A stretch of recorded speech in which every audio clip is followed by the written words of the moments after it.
Okay, so hello and welcome. Happy Friday, everybody. Today is the first Friday in March. It's March the 6th. So this is the way to be. This is for backyard beginner beekeepers, and it's a series. So if you want to start from the very beginning, if you're new today, go to the very end of this video and you'll see a little square up in the corner that will show you the entire playlist. This is episode 54. So for 54 weekends, I've been producing beginner backyard beekeeping informational videos just for you. So thank you for joining us. If you're returning, welcome back. And the way it works is you submit your questions down in the comment section below, and then I might answer those next Friday or Saturday. The other thing is, if you want to know what we're going to talk about today, please look down in the video description and you'll see those questions posted there, so you'll find out if there's anything of interest to you today. We focus on small scale, just backyard people. You don't have to be a beginner, but primarily the information is addressed towards beginners, and the questions that I'm answering today come from people that submitted them during the past week, one as recently as about half an hour ago through the Facebook page. So let's get started. The first one is from Cecilia Contreras, and this is cool. Cecilia is from Bolivia. And I had to print it out. Long question. Hi Fred, I have a question. This is my first year beekeeping and we are entering into fall here in La Paz, Bolivia.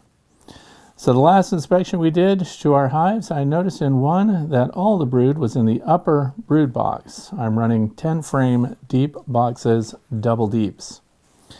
The bottom box was full of nectar and honey. I was wondering if I should swap the boxes so the brood will be down and the nectar, honey up. Also, since the two boxes were full of bees, there was a queen cup with no egg and one frame. So I think they are maybe thinking about preparing to make a new queen and leave. So if I add a deep box above, would they accept it and continue to bring nectar? So that's a really good question, and something that people are going to be facing this time of year in particular, because we're going to be coming out of possibly your first winter with bees. So you're going to look at your bottom boxes. There's a landing board and the bottom board, and then there is a minimum of one deep box, which is where your brood stays. The other thing is you may have another box above that, which would be a super during the nectar flow, and that super, it's above, just like a superordinate, like a supervisor. It's extra, and that's where the honey gets stored. But guess what happens during winter? The cluster, which is normally around the brood if there is any, and often, depending on where you live, there's brood all year long. So as the cluster consumes resources, they move up into the honey, and so now brood is in that upper box. So in the spring, sometimes people like to rotate the box and put the brood to the bottom and put the empty frames up. But based on this description, that upper box is full of honey and resources, or the brood is up there and the bottom box is already full of honey and resources. So naturally the rhythm is that as summer kicks in, the nectar flow kicks in, the brood would migrate down. But if you're sure that all of your brood is in that second box up, so here's the bottom box that now she says has honey in it only, and if all of your brood is confined to that next box up, we want to avoid partial brood in the lower box, partial brood in the upper box, because then if you split the boxes and rotate them, now we've split apart the brood, so it's difficult for them to keep the brood warm, to feed them. It challenges the nurse bees, plus we just ripped apart the hive when we didn't need to. So if they're up there, go ahead and swap them. Bring the other box up and put the brood down low, and you have your entrance there, and they are feeding the bees fresh air, and the brood is being taken care of. Sounds like we're coming out of winter in good shape with a bunch of honey like that. The other thing is noticing a queen cup. A queen cup is just a very small, larger than a normal cell, but it's usually attached around the periphery along the bottom frame of a brood frame. And when it's empty, that's all it is a queen cup. It's preparation for someday, maybe if they decide, they'll lay an egg in there, the queen will lay an egg, and they'll start to produce a queen, and it becomes a queen cell as they build it out, and it looks like a planter's peanut shell. So, but if it's just the open cell, That's just a normal preparation. It does not mean that your bees are about to swarm, although based on the population that's described here, you are at risk of having them come out of spring strong and be healthy enough to swarm. But right now, I would say no, but you can swab it. The other thing is, both boxes are full of bees based on this description, and we still have honey, so the frames are still pretty full. So you can add another box already, because especially for those of you who are trying to avoid swarming, providing extra space within the cavity there by another medium box or something like that, then they can continue to expand their storage upwards, which is their instinct to do. So I hope that answers the question. And yeah, I wouldn't rotate it unless they're consolidated in one box. All the brood is in one box. If the brood is spread between two boxes, don't change it. You can still add another super beyond that based on the description here and the population that's in that hive. So, sounds like Cecilia is coming out of winter strong. Next one is from Taylor, 417. Good to see you again. As always, thank you for your content. My question for next week is, what is your thoughts on Dr. Leo Sheraskin and his natural approach, specifically the anti-treatment of the V mites when dealing with local wild swarms? His farm ranch is only about an hour drive from my house. Since this will be my first year keeping bees, I think I'm going to try catching all my swarms in the wild and tend them and monitor the mites, then see what I need to do moving forward. Does this sound feasible? I have met with my local bee groups and it seems to be a 50-50 debate. That's one of the problems with, when you're a brand new beekeeper and you're talking to people in your Beekeepers Association, and I highly recommend you join one, you're going to find them kind of polarized on a lot of discussions, and this is one of them when it comes to treatment for Varroa or not. You're going to find that they are very divided on that. And this 50-50 debate is not helping Taylor. Some say, don't do it. Some say that's the only way they will do it.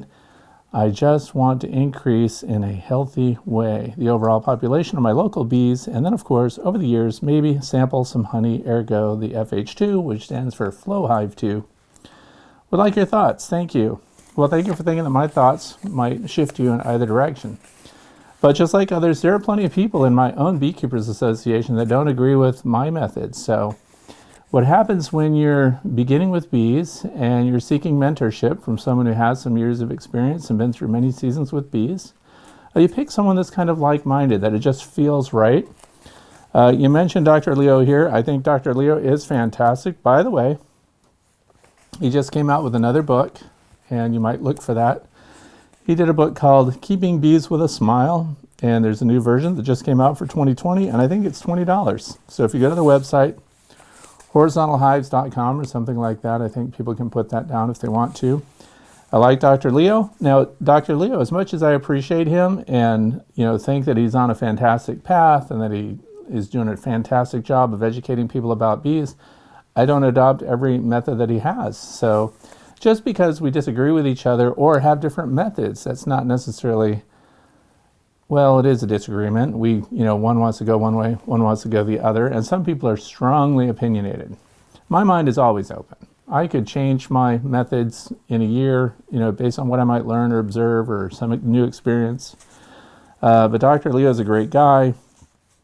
Go to the website, look at what he's doing, and he does practice the Darwinian approach to beekeeping, which is let your bees handle their own issues, and if they die, they die, and those that are surviving, he would like to see people work with. That is a divergent approach to what I do, just because I have kept treatment-free bees for over 10 years, up until last year.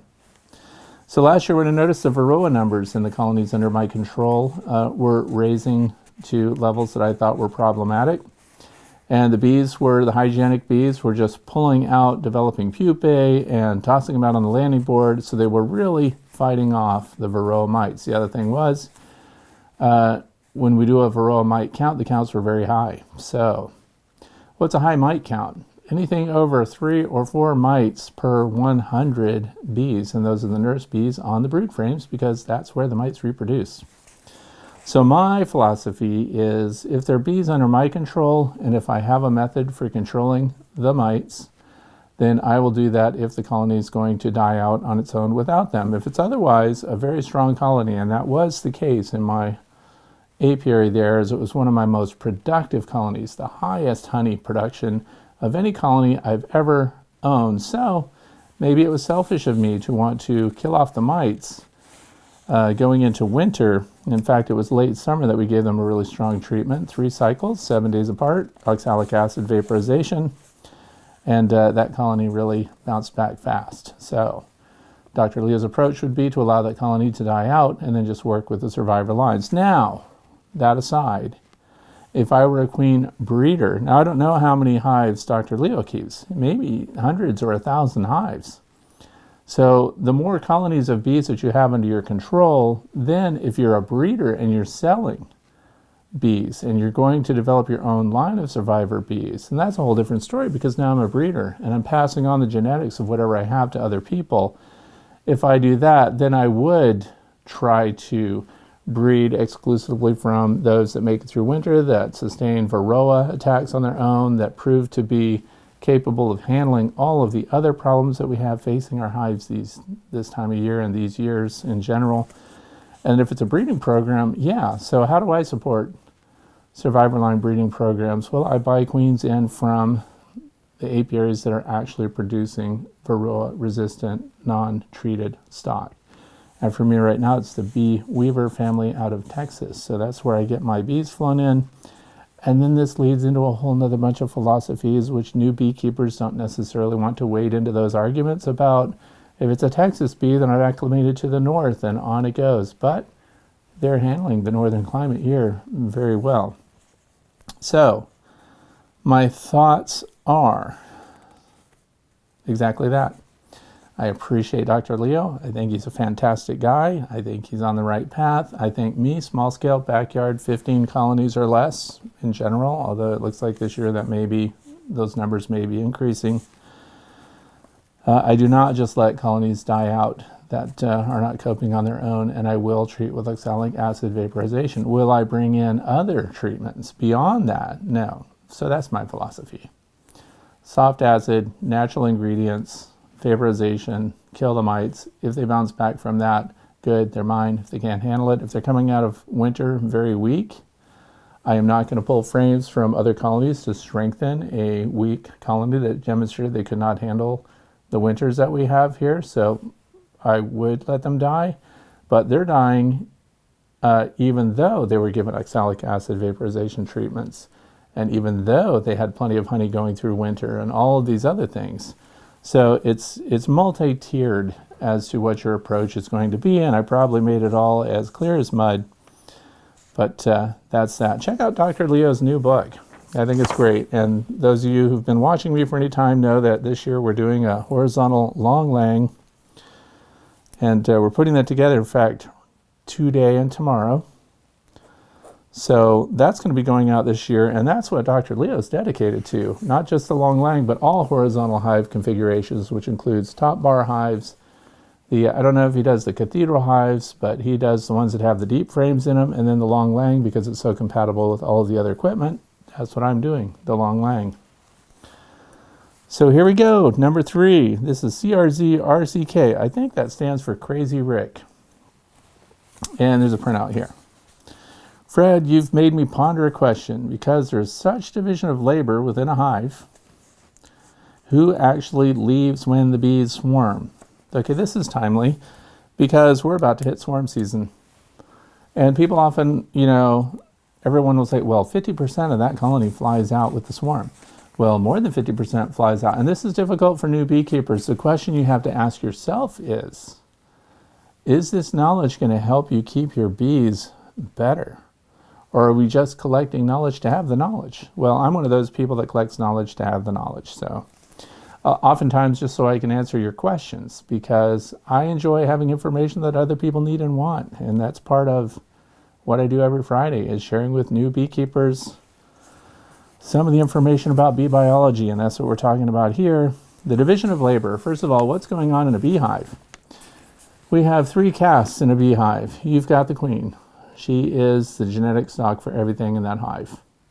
Then we've got the drones. They are the males, and they are the genetics that are carried forward to other colonies, and all of their genetics come from the queen. And then we have the workers, and all of these workers are the product of the queen and the drones that she has mated with back when she did her virgin flights and mated with up to 20 different drones. So we have up to 20 different contributing genetics to that queen and the eggs that she's laying in the colony. So now we've got all these bees. So what's going on in spring? Well, right now, and I'm glad we're talking about this too, because they are building up their numbers and the brood frames are filling up fast. And we are in the northeastern United States, in the state of Pennsylvania, where I live. They are about to explode population-wise. So this is a buildup that the bees will do prior to reproducing as a colony. So we reproduce within the colony when the queen is laying eggs and when the brood is capped and when they are hatching out. So we have workers hatching and we have drones hatching out. In preparation for swarming, you're going to start to see on your landing boards an increasing number of drones, male bees, because they're going to fly out because other bees elsewhere in your vicinity are also thinking about swarming. And these will be the healthiest colonies coming out of winter. How do we know they're healthy? Well, first of all, they have enough brood in there to produce drones. So the colony of bees is not going to produce drones until they're capable of having a surplus, because drones are a, what should we say, they're a luxury. So it's evidence that the colony is actually doing well, because if the colony only had 500 or 600 bees coming out of winter, the last thing they're going to be doing is raising drones. So your strongest colonies, you're going to start to see those drones lining up on deck, and they're going to be flying off and doing their congregation area searches. What's a congregation area? So you're going to hear the term, well, you're going to see the acronym DCA, which is a drone congregation area, and that's all of these drones flying out from all of their respective colonies in hopes of mating with a virgin queen that comes out with a swarm. Well, excuse me. The virgin queen does not come out with a swarm. The virgin queen is produced in the hive after that queen, the resident queen, has left with her swarm. And, you know, I'm kind of taking a long way around the barn on this stuff. But the thing is, to understand what's going on, why they're swarming in the first place, they're swarming because they're healthy this time of year. So they're coming out big. How many bees are in a swarm? 10,000 to 20,000. So if you look at, I've done lots of swarm videos. In fact, some of the ways I got discovered by Warner Brothers and the way that Nature found me in the Discovery Channel was through my swarm videos that I did many years ago. So I have a lot of experience observing swarms at close context and seeing what's in them, sometimes multiple queens. So when they fly out, who's in it? Everybody, just about. Brand new nurse bees can't fly, can't sting. They're likely to be left behind on the brood frames. How many of the bees are flying out? Well, you could have well over half. The first swarm that is emitted from a colony of bees is going to be the largest. A lot of people say 50%. Well, based on Dr. Thomas Seeley's observation of bee swarms in wild hives, up to a quarter of the resident bees are left behind, and that means that 75% of the bees might have left. That's why we get these huge swarms in early spring. Now, who's in the swarm? And this is, I can answer this because I take a good look at it. Every bee that's capable of flight inside the hive potentially can leave with a swarm. So the resident nurse bees and all that stay behind.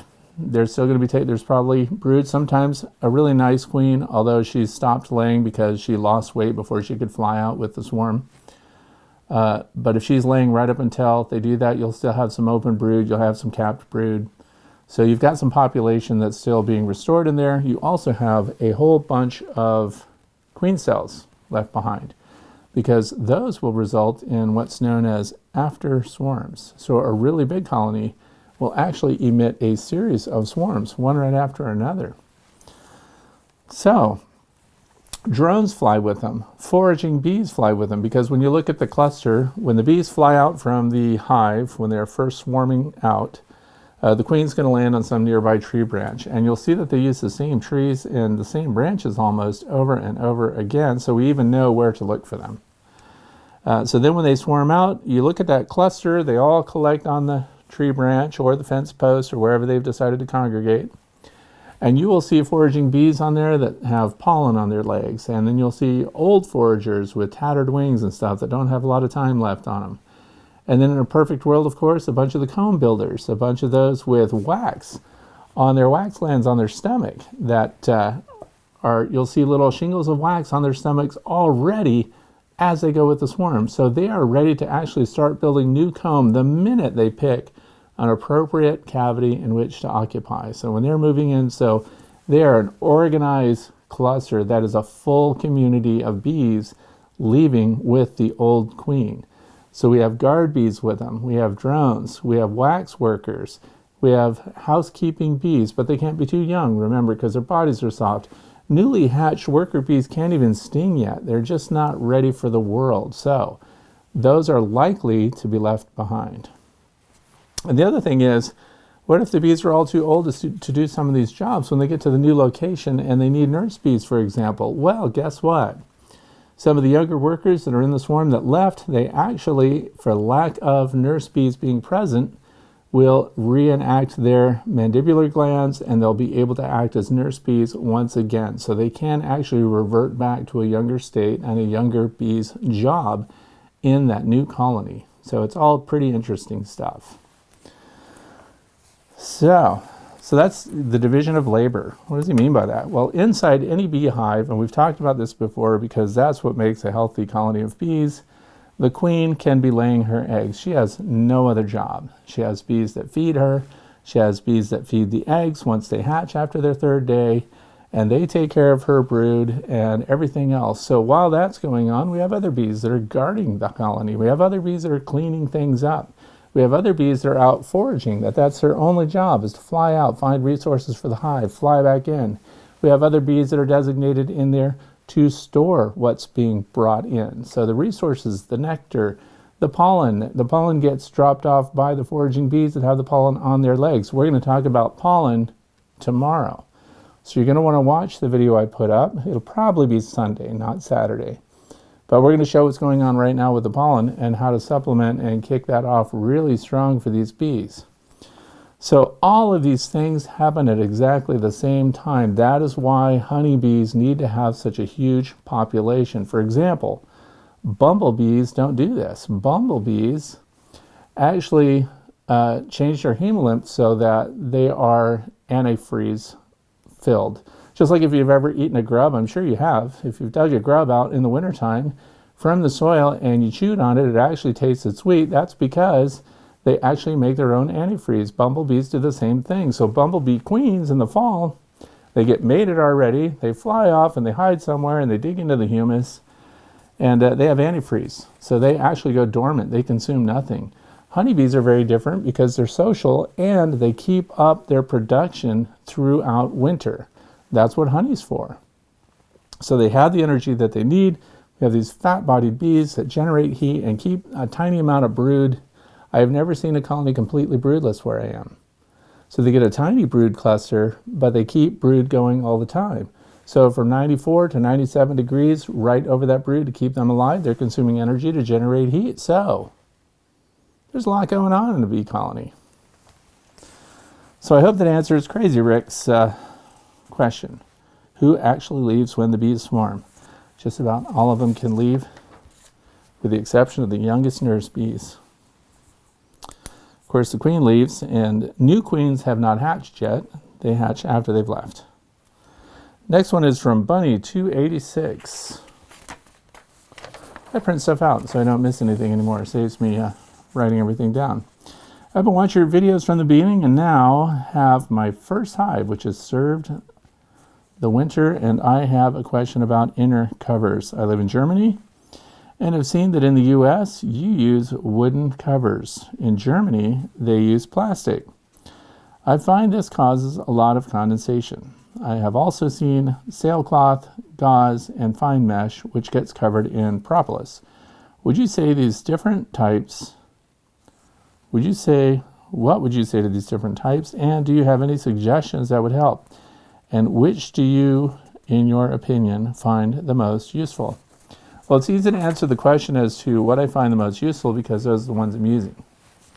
I'm just one of those people that if it exists, I can get it and I can use it. So when it comes to inner covers, I use wooden inner covers, and this year I built feeder shims.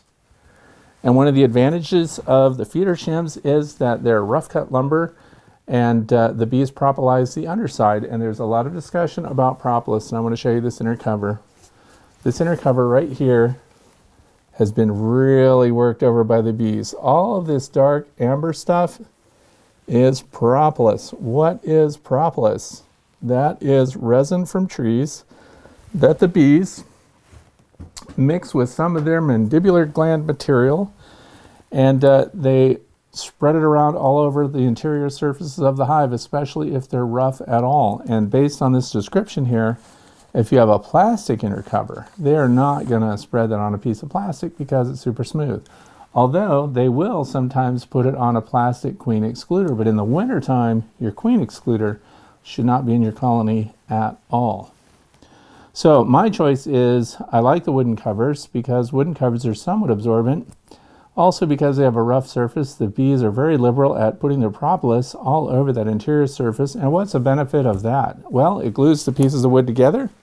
Boxes get sealed up with it. Drafts and venting areas get sealed up with it. Guess what else? It's antibacterial.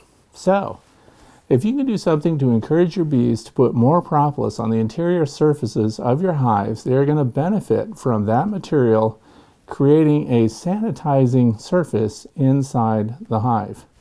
What's the benefit of that? Well, it means that the bees don't have to produce as many antibodies as they otherwise would. Why? Because the propolis envelope, so much buzz about that right now. Marla Spivak is doing a lot of research on it. That they find that those bees that live in that environment, where the environment itself is self-sanitizing, that they produce less antibodies to protect themselves. Therefore, those resources, those metabolic resources in the bees, can now be used for other things. So it's a stronger colony as a result. So I encourage you, as a beginner beekeeper, to use wood.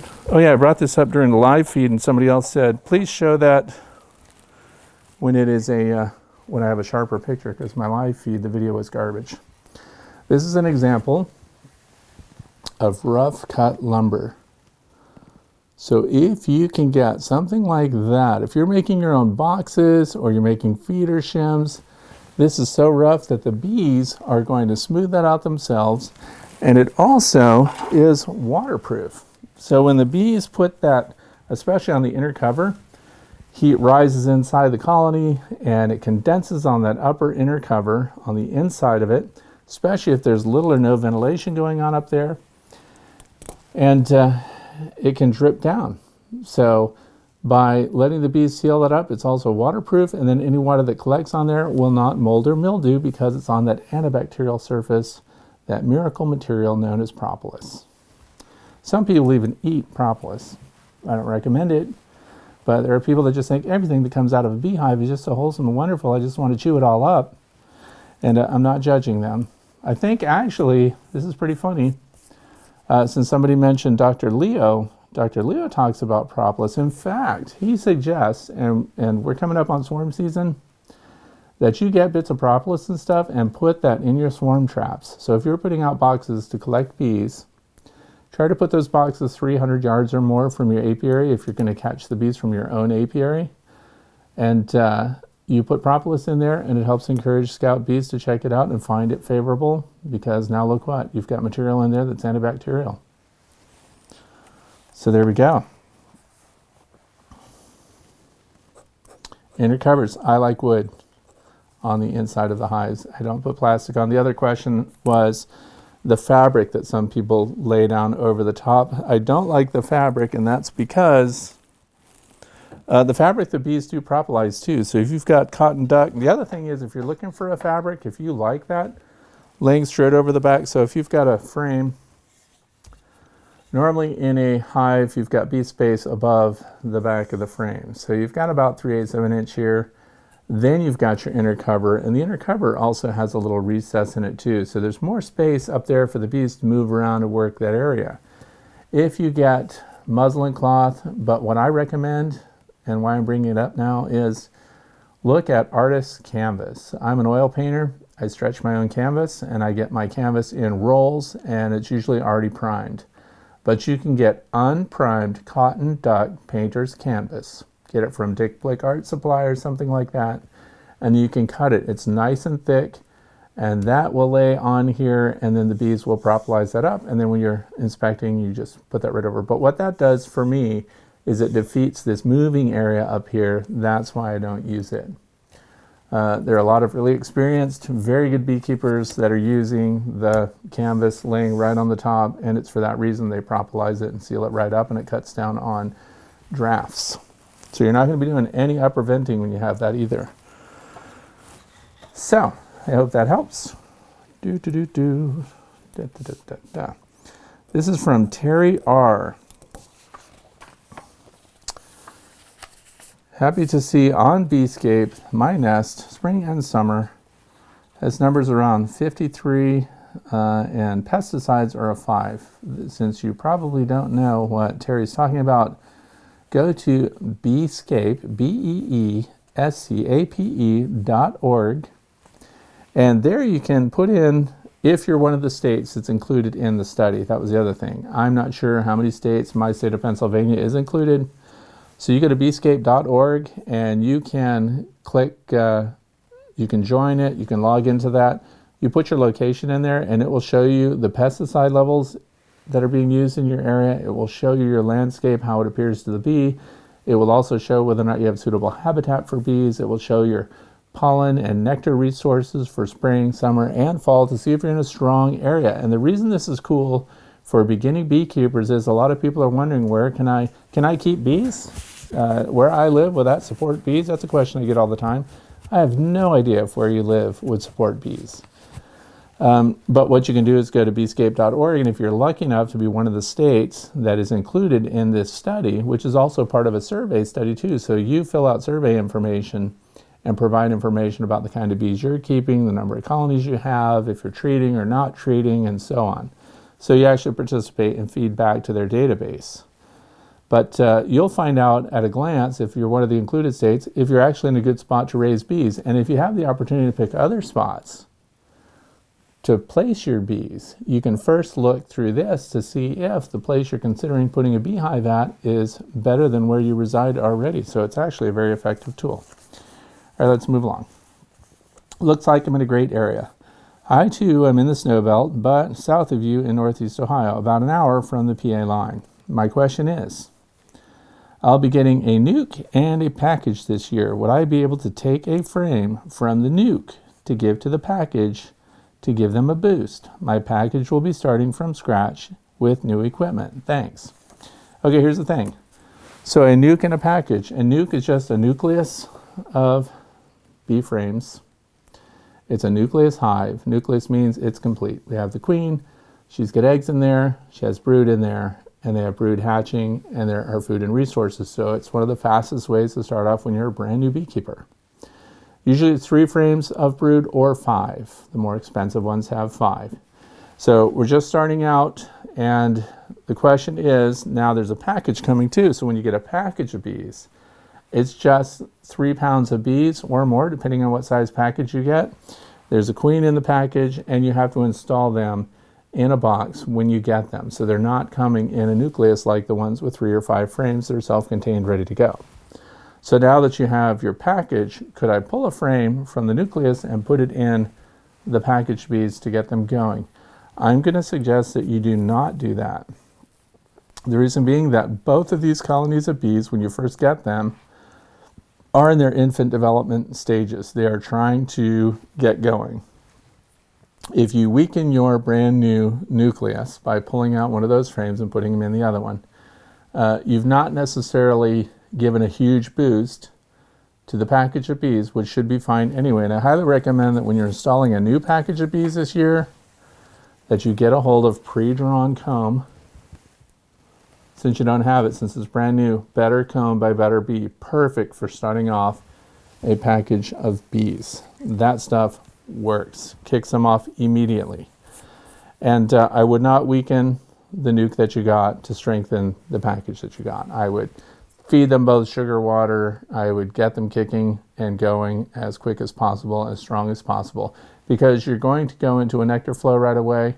They're going to draw their own wax right away. They're going to do things fine, but there's no reason to weaken one to strengthen the other. I would leave them both self-contained and just do your best for them. So I hope that answers that question. I would not pull one to feed the other. And I hope they do great. So thanks, Terry.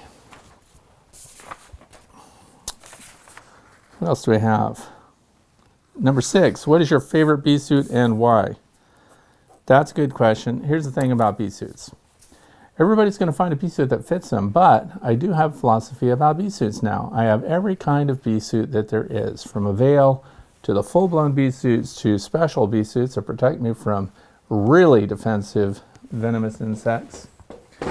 And I will tell you right now, if you were going to get just one bee suit, one style for all seasons, what would it be? I would recommend, this comes from Guardian Bee Apparel. And the guy that developed this specific bee suit, this is a vented bee suit, his name is Terry, and this suit has a veil that unzips, and you can take a drink and stuff. You can take a break. The other thing is, aside from the zippered part, which he was the first one to do that, I've seen a couple of copies out lately. I'm not a fan of copycats, by the way. The vented bee suit is your coolest bee suit. So on a hot day, if you're going to wear a bee suit at all, then you're going to want a vented bee suit. Now, what happens when it gets cold? Oh, you wear more clothes under it. So if you have one bee suit and it's a vented bee suit, you can certainly add more clothing underneath. If it's a suit that is not vented, then you're stuck with it. And you're probably not going to want to wear that when it comes to mid and late summer, and you're not going to want to work your bees. When are you working your bees? When most of the bees are flying, the hottest time of the day, noon and beyond. Why do you work your bees at noon? Well, other than the fact that the bees are fewer in the colony because the forages are out, the sun is higher, and you can see better into your frames, into your comb, and see what's going on with the bees. So if you had a vented bee suit, you're all set. The other thing is Guardian Bee Apparel. Look that up. Tell them I sent you. But the other thing is you have options for these all zip off, or they're all compatible. So when you've got the suit, it's a comfortable suit. It's extremely well made. I've had this one for several years. I'll put a link to the original review of this suit that I posted. And here's one of the smaller veils that comes with it. Look, the zipper's already open. This is considered a professional veil, and that's because it is closer to your face.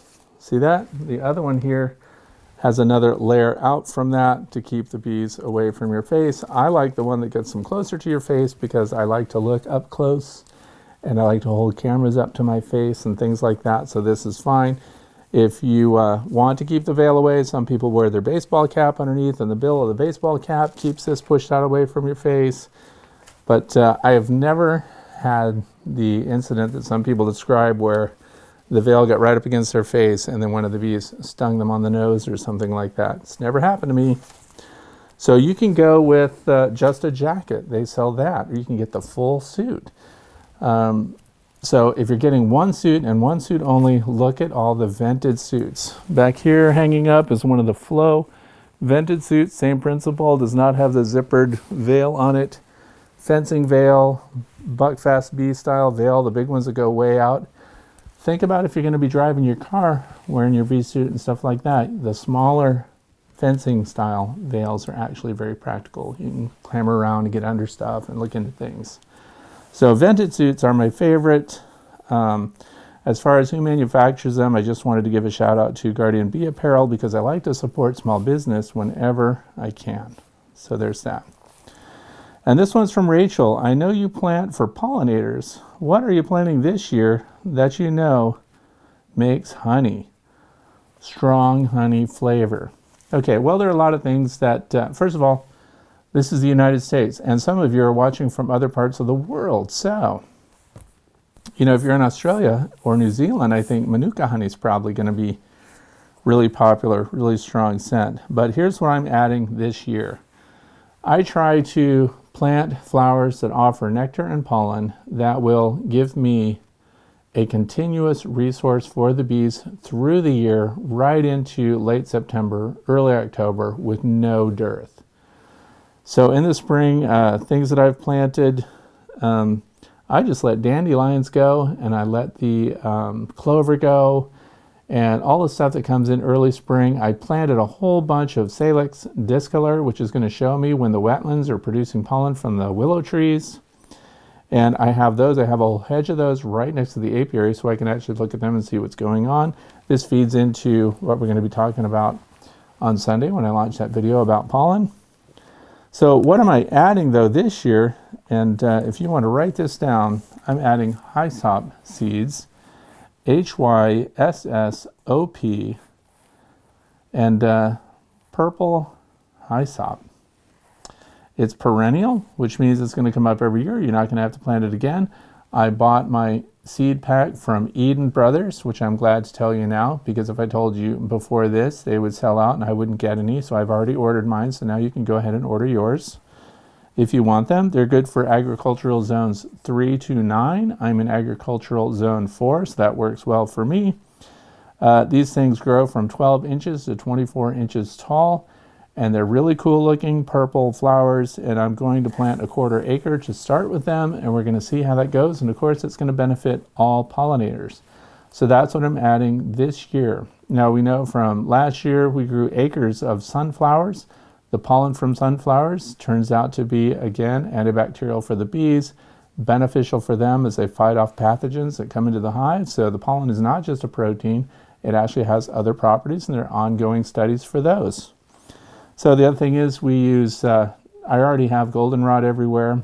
We have wildflowers, and my favorite sunflowers, late season sunflowers that are perennial, are the Maximilian sunflowers, but they grow 8 feet tall, and they're perennial too. They spread on their own, they grow on their own, but they're not spreading as fast as I was told they might. So they're actually forming a very good thicket, and they are used by all of the pollinators, including butterflies.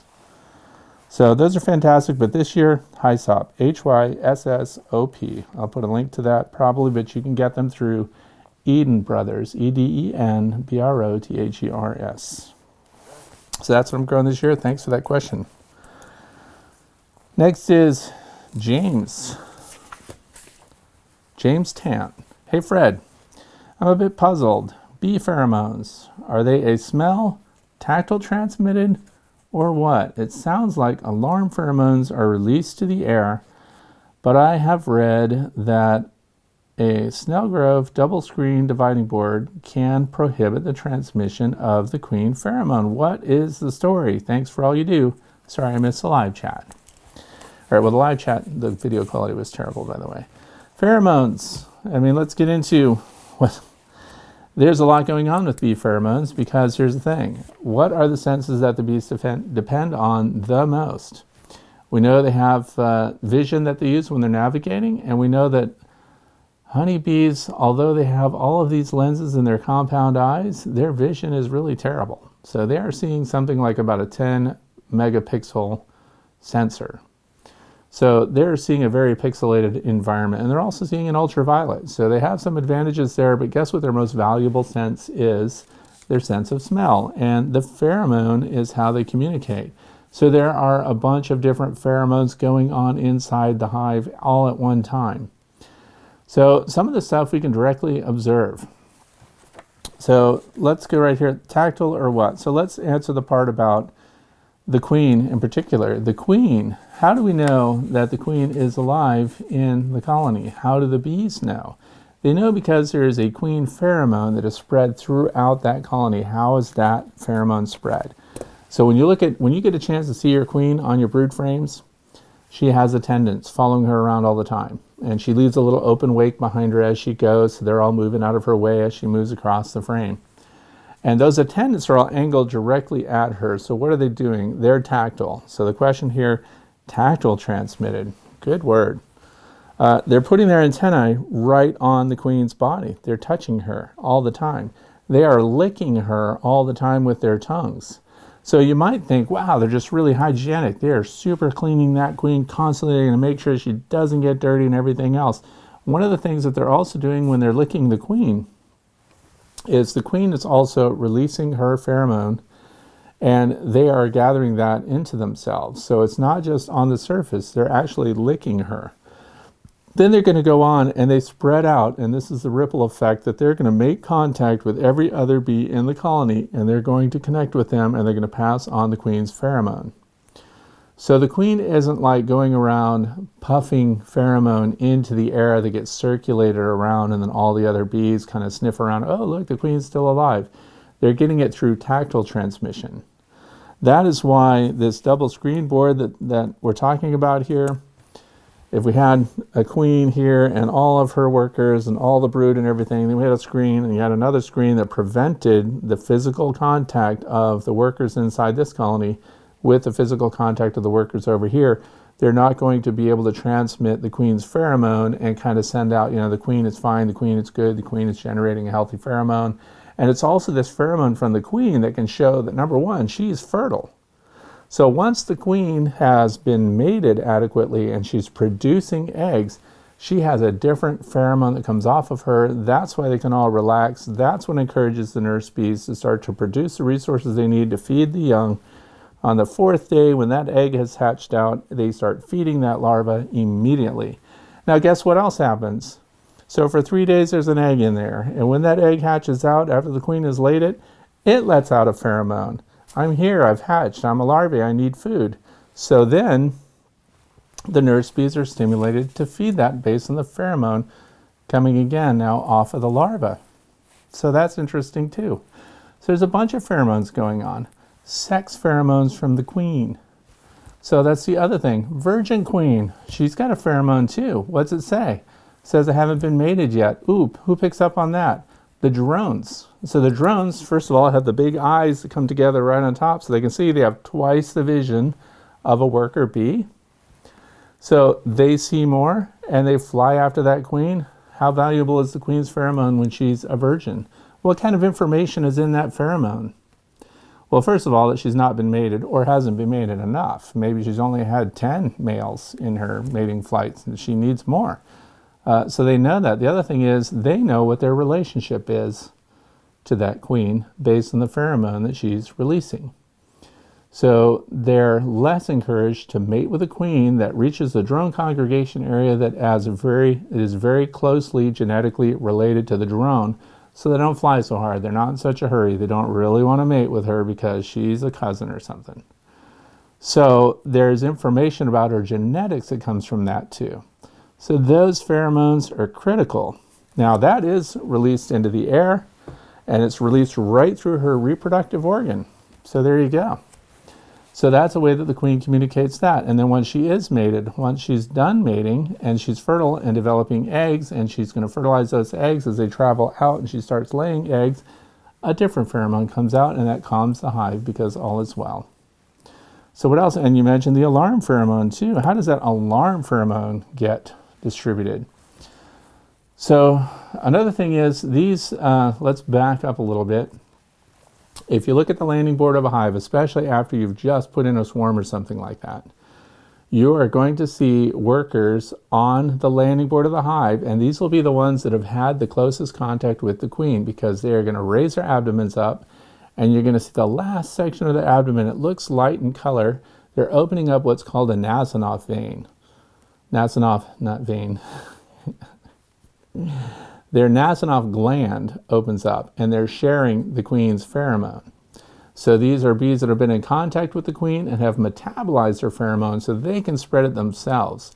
Now that is an airborne pheromone that identifies that colony, so those that are from the same colony that are still airborne can fly in there and know that that's where they belong. But the queen herself is not spraying that into the air except during reproduction when she's doing her flight. So that's interesting stuff. So once she's fertile, once she's laying, once the colony is established, you can't prohibit them from spreading their pheromone to one another with that double screen. And I don't know if I'm overstating everything else here, but I want to say something else about the alarm pheromone. We've all heard that when a bee stings someone and they leave that stinger behind and it's pumping and it's trying to get all of its venom into you, how did you get marked? Well, here's what happened. That stinger, before it was released by that worker bee that stung you, they coat the stinger with their alarm pheromone so it goes with it. It's not like their tail comes out and they spray a little alarm pheromone on you. They actually coat the stinger itself, which presses into your skin, which releases that and provides a target for subsequent bees. Hey, go sting there. Wherever that pheromone is, whenever bees are upset, they can release an alarm pheromone, but they are also attaching it to their stinger specifically so that you can be encouraged to be stung as many times as possible while you remain a threat to the colony. So alarm pheromones are spread a lot of different ways. It's very interesting stuff. And what's the story? That's the story. I hope I answered it. So many different pheromones going on.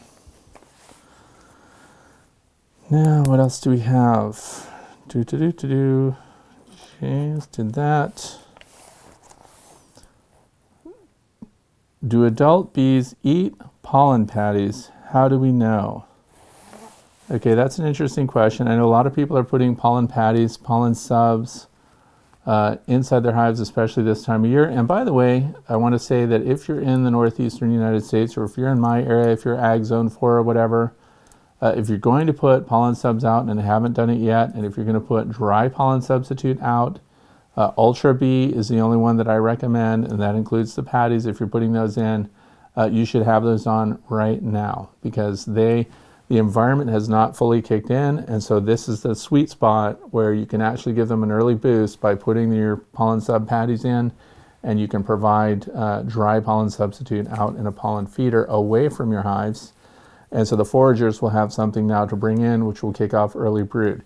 The nutritional value of that is not as good, obviously, as real pollen that's about to hit the street. So once a real pollen comes out, these pollen patties, the pollen subs and all that will be less of interest to the bees. And it can give them a boost, but it also does not give them the full nutritional benefit that actual pollen could give them. Scientific Beekeeping, Randy Oliver did the studies, and which is why it's based on his studies that he did a scientific evaluation of different formulas, and Ultra Bee came out on top. That's why whenever someone asks me about that, I recommend Ultra Bee. Now let's get past that. What are the bees doing? I mean, we see the patty in there, and I put some in last year, early spring, just to see what they would prefer. I did a few different companies, a few different varieties. The only one that they even touched was Ultra Bee, and they never finished a patty. They just chewed part of it and it dried out and got brittle, and then I just had to throw it away. But it was the one that they chose to use. So the other thing is, what happens to it when they're chewing on it? What's really going on? Because some people speculate, hey, how do we know they're not just chewing the patty up and hauling it out of the hive? How do we know they're really eating it? Well, interesting you should say that, because the University of Florida entomology students have been doing an evaluation of that, and they smashed the bees' guts. So when there's pollen patty present, and they actually did dye samples to the pollen, they did not want to alter formulas, and so they smashed the bee guts to see if they're metabolizing that pollen patty, and they were. It was also being fed to open larvae, so it existed in the larvae gut. So they smashed those too to see what was going on in there. And it was not being fed directly to larvae. In other words, when a nurse bee got up there and chewed on the pollen patty, they metabolized it, then they went down, then they made royal jelly or used it in bee bread or whatever else to feed the bees, to feed the larvae. So they weren't just hauling it straight down there. It's not like it's table ready for developing larvae to just eat it direct. It still must be metabolized and refed to the bees. The other place that it showed up was in the queen's abdomen. So even the queen was being fed from those pollen sub patties, which is very interesting. And again, they had some kind of dye color that they could register with analytical equipment, like a spectrometer or something, so that they could see what was being used. They did not have to kill the queen to see if she had actually been fed and had ingested the pollen patties. So they are actually eating it. They are actually metabolizing it. Is that going to be as good as real pollen, or even better? No. So when the real pollen, again, these are boosters that people, most likely it will be commercial beekeepers, people that really need the numbers when they get into spring, people that really need to profit from their bees, people that are going to be breeding queens, raising packages, selling bees. They're the ones that are going to really load up on these supplements to get the largest number of bees in their brood frames as they can just before the real nectar and pollen resources hit the street in nature. And then that will give them a larger workforce, quicker buildup, more bees to sell, more honey to produce, whatever.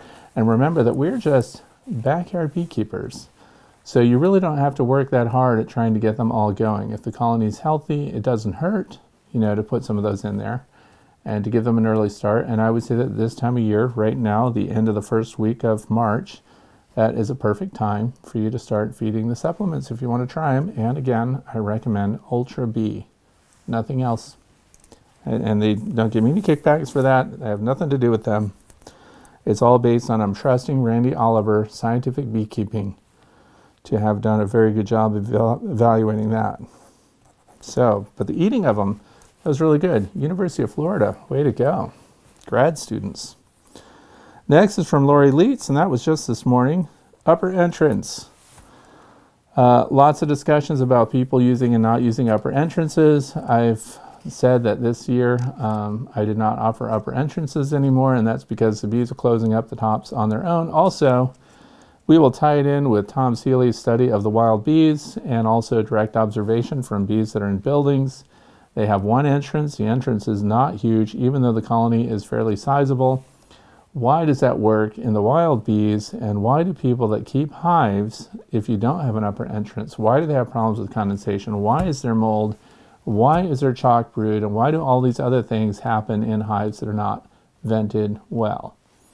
Well, the answer is actually pretty easy from my perspective. And that is, if you look at my bee yard, you see 2 boxes, maybe 3. And you don't see these stacks of hive boxes where there are 5, 6 boxes. What happens is, in the wild, the space is occupied by the bees. The feral colonies that are out there, they are not occupying a cavity that is as large as all the bee boxes that a lot of commercial beekeepers keep. So for example, where are they ventilating? Where are they doing their climate control? They're doing climate control over the brood. What's their job? To keep the brood alive. Why do they want to keep the brood alive? Because the brood is the core of the workforce of that entire colony. They are not going to waste their energy circulating air, drying out, keeping clean, all of these extra boxes, which should have been taken off in the fall before you go into winter. Some people in southern climates, though, don't really have a solid dearth period or even a heavy winter, so they actually have the potential to produce honey year-round. So here, with smaller boxes, when I have a deep and a medium, and in some cases only the deep going through winter, the bees are able to keep up with that extremely well and vent in and out through just the landing board entrance reducer and no upper vent at all. And so I was giving this some thought. One of the reasons that people push for upper venting and is just because the size of the colony, the size of the hives that they have on them, is actually beyond potentially the ability of the bees to control the climate, the humidity, and everything else inside the colony. Where are they really controlling the climate? Again, over the brood. What's the temperature of the brood? It can be 94, 97, anywhere in between. And so those are the lower and upper limits. 95 degrees, a lot of people will say, right on the brood, because that's optimum for brood development. And because there is, the brood starts to develop this time of year, the brood pattern should be getting bigger and bigger. Their energy and resources and the cluster of the bees on these cold nights is concentrated there. Where's condensation and everything else happening? In the unregulated portions of the colony. So they're not heating and cooling and dehydrating and humidifying, depending on what they need. These upper reaches where a lot of people have heavy honey stores. And so a lot of things are going on when we oversize a hive based on, again, let's go back to Tom Seeley and what he finds when he looks at the cavities that bees are choosing for themselves, much smaller than anything you're going to find in a bee yard. So why does it work for me? Well, first of all, the populations of my colonies are generally low because they also swarm. I collect swarms, I let the swarms go often. We do expand a little bit, but I never have more than 3 or 4 boxes on my colonies, and that's not all deep boxes, that's medium boxes as they go up. And then that is enough resource to get them through winter. So I am thinking that the venting is more necessary when you have an oversized colony of bees. Where if you just have a deep, or you've got a deep and a medium, I don't think the upper entrance is necessary at all. In fact, they benefit from some of that condensation that occurs inside the hive. So because the bees need a drink and they can't get out, and they do need water, and they need to keep that brood humid. They don't want that to be too dry either. So there's a lot going on, and it's not a simple answer, really. There's no across the board, yes, vent everything. I do know that if we're letting the bees tell us what they want, if we leave the configuration the same going into fall at the end of the last nectar flow, while it's still warm enough for the bees to modify and control the physical characteristics of the interior of the hive, I know that the bees are sealing up all of the upper entrances. If you've got screen, if you've got some kind of venting that they have control over, they will seal it, and the bees are telling you that they don't need that. They draw the air through the bottom, they circulate it up through the top. You have bees lined up here with their heads down, venting across them and circulating air up into the top, and over on this side you've got them all with their faces up and their rear ends painted down, and they're fanning across each other and circulating air out. So they actually have the ability to control the interior climate of that hive. But if it becomes enormous and the spaces are huge, then that's where the humidity and stuff can get out of control for them, because you don't have enough bees to regulate and circulate air through the whole thing. That's my take on it. So I want to thank you for being with me today. Thank you for watching. If you want to support the channel, some people have asked how to do that. You can do that by buying one of the shirts or ball caps or t-shirts or coffee cups that are down in the Teespring list below here. And what's coming up is we're going to talk about dry pollen. I'm going to show you bees getting dry pollen substitute this weekend, and I'm going to show you dry pollen feeder, how it works. So if you've got questions, again, please write them down below. I want to thank you for being here, and I hope you have a fantastic weekend. It's snowing right now here, if you can believe that, but we're going to have sunny 50s Saturday and Sunday, so I expect the bees to be flying and the trees are going to start budding. Thanks for watching. Have a great weekend.